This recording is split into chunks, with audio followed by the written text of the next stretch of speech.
Attention, la caméra, moi, tu vois, hop là. Ça, vous voulez pas les mecs, hein. Ouais. Oui. Ah, putain.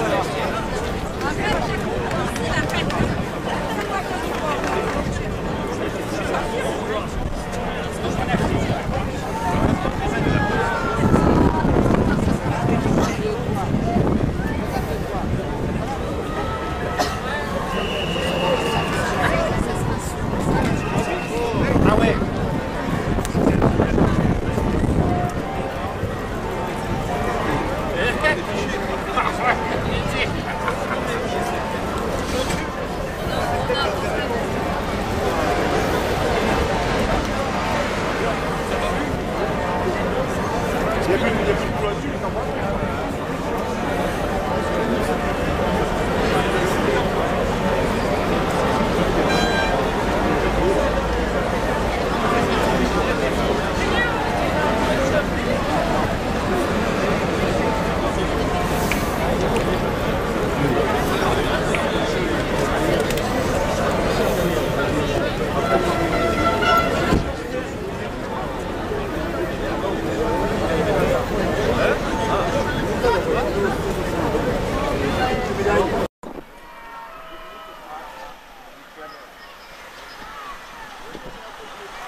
Je croyais que c'était le zoom. Et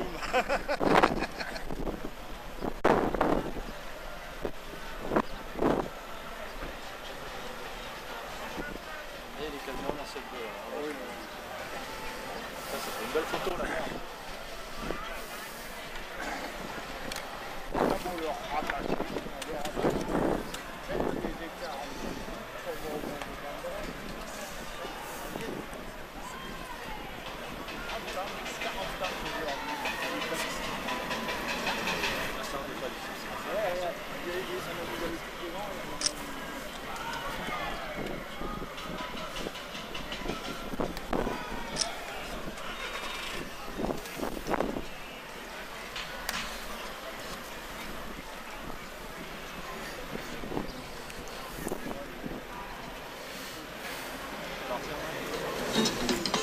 Sous le ciel immense et sous mes draps, sur les bords de mer.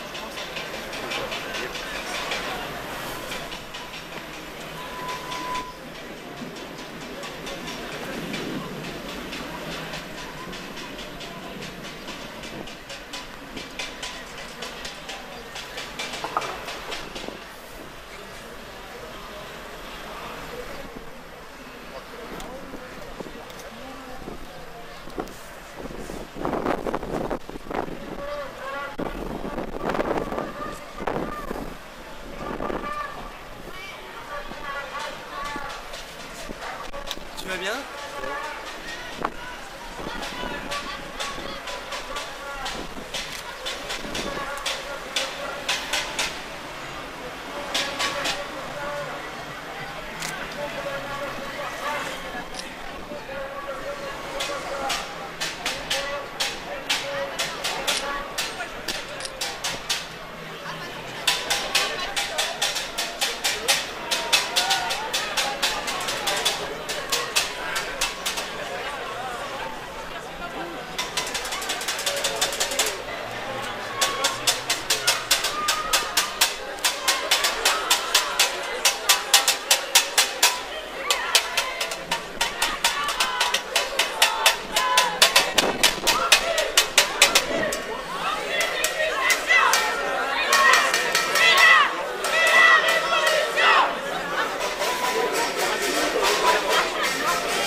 dit longtemps après, mais c'était Tu filmes?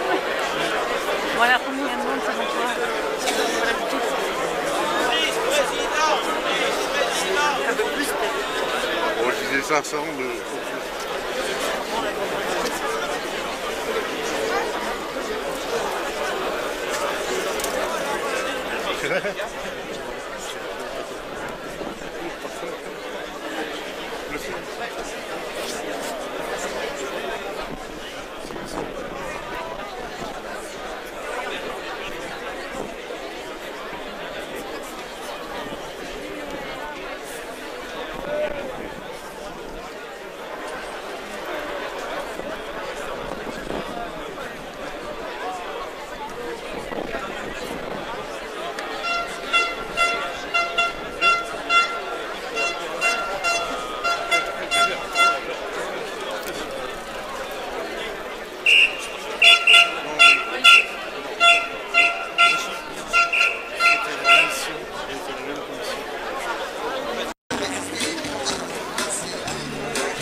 syndicales étaient vilipendées et jugées responsables des dégradations dans la capitale.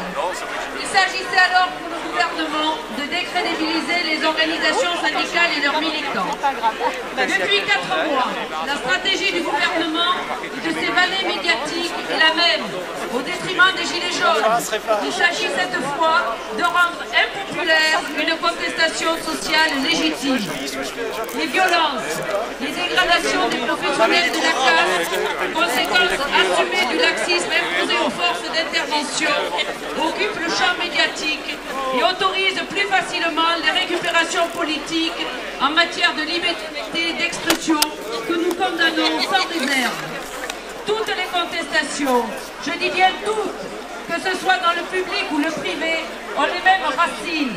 La casse de toutes les règles de l'organisation du travail, la précarisation à outrance, la liquidation des droits sociaux, la concurrence comme seul modèle économique. L'entourloupe magistrale de l'actuel président a été de laisser croire à la population française qu'avec lui, on allait changer le logiciel et que plus rien ne serait comme avant. Toutes les mesures qui ont été prises depuis 2 ans ou en voie de l'être, non seulement ne répondent en rien aux exigences sociales, mais préparent clairement une aggravation de nos conditions de vie au travail et de vie tout court. Macron rime avec régression. La dette de l'État est l'arme redoutable du pouvoir, le mantra indépassable utilisé pour justifier tous les reculs.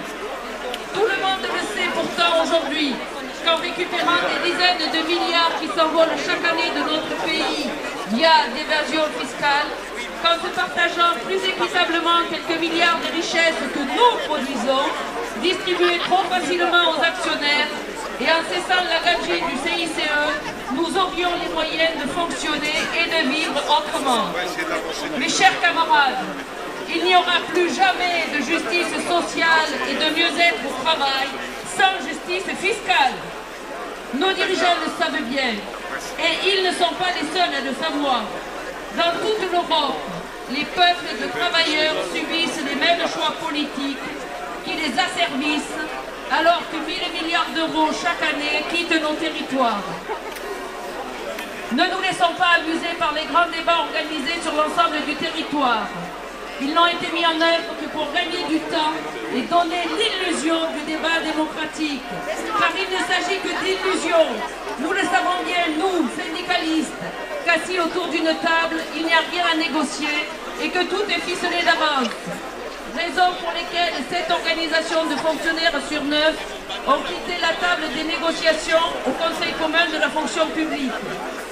Citoyens, retraités, fonctionnaires, travailleurs du privé, syndicalistes, ensemble, pour nos conditions de travail, notre jeunesse, notre planète, nos vies, Nous avons l'immense responsabilité de ne plus céder un pouce de terrain à tous ces profiteurs du système qui se gavent sans compter. L'historique des luttes atteste que toutes les conquêtes sociales se sont gagnées durement dans la rue. Il n'y aura pas d'autre chemin pour faire avancer nos revendications. Gardons courage.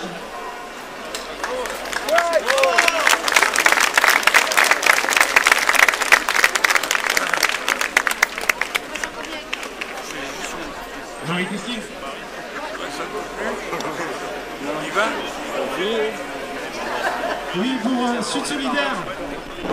J'allais vous lire un communiqué, mais j'ai pas envie parce que c'est la rage qu'il faut exprimer.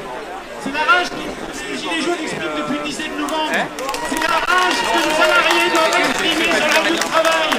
On ne doit plus laisser passer, ni sur les lieux de travail, ni dans nos quotidiens, aucune oppression, qu'elle soit patronale, qu'elle soit de l'État. Plus jamais on ne doit laisser passer. Dès maintenant, on doit dénoncer haut et fort, même si on est seul en groupe, avec un gilet jaune, avec un gilet rouge, avec un gilet rose, on doit dénoncer toutes les oppressions. On doit lutter contre cette caste qui pleure parce qu'on leur a brûlé un de leurs restos préférés, leur cantine. Nous, les cantines, on en recherche. Combien crèvent de faim alors qu'ils ont un travail? Combien dorment dans leur voiture? On peut accepter ça pendant combien de temps? Voilà, les gilets jaunes se mobilisent tous les samedis depuis 4 mois, 5 mois. Tous les jours, les syndicalistes doivent se mobiliser tous les jours sur le lieu de travail, ne plus jamais laisser passer un collègue primé, jamais laisser passer une sanction sur un collègue. L'ennemi c'est le patron, l'ennemi c'est le gouvernement, l'ennemi c'est Macron, il faut qu'il soit destitué et qu'il se casse de ce pays. On ne veut plus voir ces personnes qui détruisent la fonction publique, on ne veut plus voir ces personnes qui détruisent les impôts, qui détruisent la santé, qui détruisent la poste. Ils n'ont plus rien à faire là, jamais. On doit tous se lever dès aujourd'hui et tous, dans nos quotidiens, tous ne jamais rien lâcher face à eux.